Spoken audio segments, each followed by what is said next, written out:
I know you've been saving every penny to buy your first car in Canada. I right now, especially right now during the winter period, is not easy taking a bus right now, And people suggest go to Facebook Marketplace. Like, yes, Facebook Marketplace is the best place to find a cheap car. If you're not careful, you can buy a junk car also on Facebook Marketplace at an expensive price. You will buy a junk car on an high price if you're not careful. So now, also, I want you guys to share your experience as a comment below. Like, how do you go about buying your first car in Canada, especially on Facebook Marketplace? What do you do right? And what, it will serve an advice for people watching this video. So buying a car in Canada, especially on Facebook Marketplace, you need to go there with a plan. You don't just go and it's not a dealership. And one thing is that once you sign that paper, the bill of sale, immediately you sign it, you're gone. Even if you come back and tell the buyer that you want to take your money back, no. And also, even if you call the cops, so far you've signed the paper, the car is already yours. If you call the cop, it's not a dealership. So the cops will tell you, it's so far you've signed the bill of sale, anything that happens after bill of sale is yours. So you need to go there with a plan. And I'm going to give some advice on how to get the best cars on Facebook Marketplace. As a car owner, as a car seller here in Canada, one mistake people make when buying their first car or when buying cars in Facebook Marketplace is trusting the buyer. No, trusting the seller, sorry. You trusting, okay, maybe you saw someone on Facebook Marketplace and you be like, okay, I saw your Ford Escape. You saw his Ford Escape on Facebook Marketplace.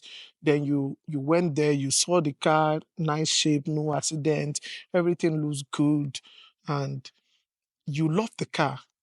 And the seller was like, yeah, maybe you test run the car and you ask the seller, is any problem with the car, any history or anything? He said like, no, it's buy and drive, go ahead, like just pay me, it's buy and drive, it's yours. And you paid, you signed a bill of sale, bye. I'm telling you, when you get to the registry, you can find out that the car is a salvage title or the car is a rebuild title. Rebuild means that the car already had accident and they fix it, and the car has been declared salvage and they already now fix the issue. Then they sell it to you. There's nothing, you can go back and return the car. So you need to do your homework, check the car, check the VIN, you know. And also, you doing a test drive around doesn't mean everything is good with the car. You need to take the car to the mechanic, to a nearby mechanic, to do an inspection on the car. Don't trust the seller. Sellers are not dealership. Facebook Marketplace sellers are not dealership. They just want to sell their John's cars. It is best thing for you to do your assignment. After test driving the car around, take it to a nearby mechanic and do an inspection. Because you don't know what is wrong with the car, but a mechanic, or even if there is no mechanic around, if it's Canadian Tire will do an inspection for you for just $100 or maybe $120. That $120 can save you a lot of money in cars. The $120 for Canadian Tire might save you a lot of money if you're thinking, maybe that is too much or anything. It will save you a lot of money because you don't know what is wrong with the car. Some people, some sellers, before posting their cars on Facebook Marketplace, they will have partially fixed most of this issue just to sell. Immediately you buy it, it is yours. And you now be the one fixing the transmission, you'll be the one fixing the engine, blown engine, and you'll be the one fixing the problem in the car, especially electrical problem. Electrical problem is the worst. I'm a car seller here.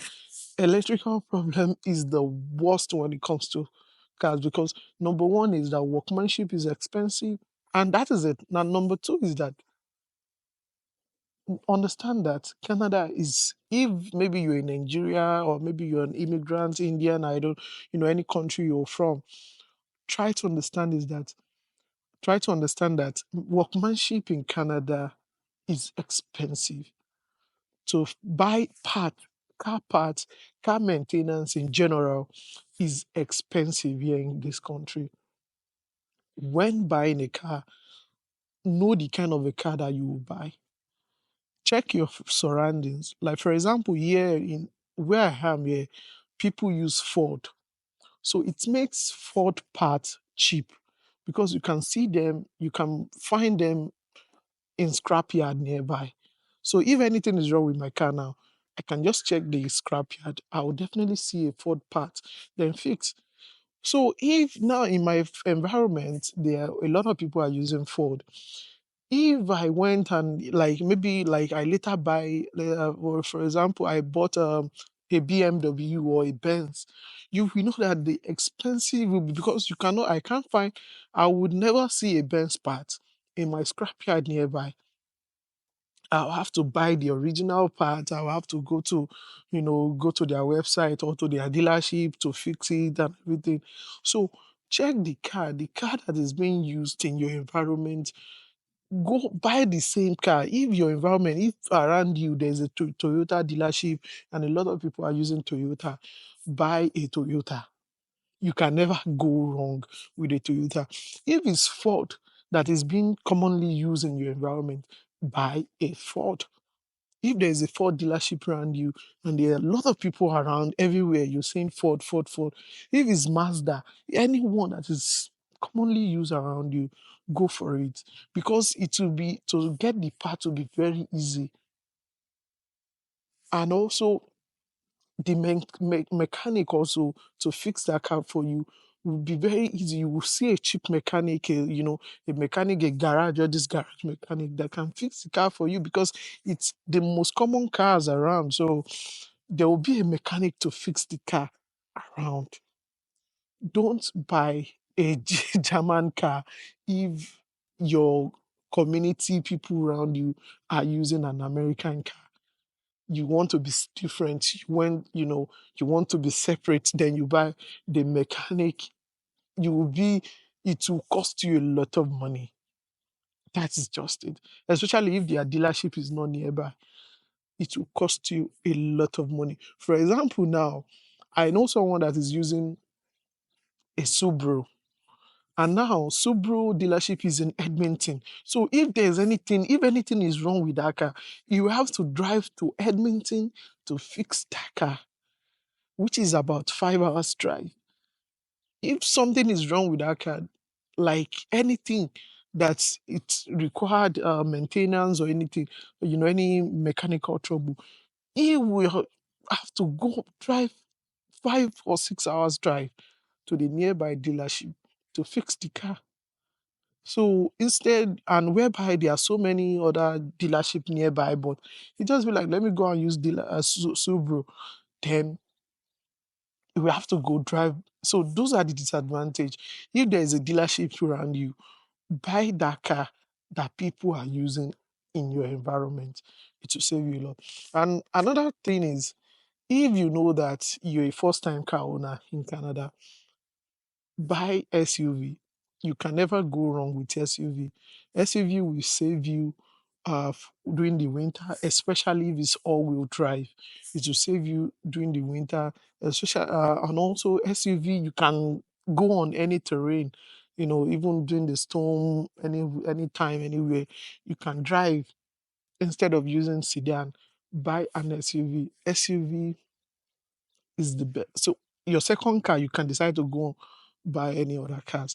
But for first car, I will always advise people buy an SUV. Then later on, you can sell it, get a sedan, get any one that you want. But for your first car, get an SUV. You can never go wrong.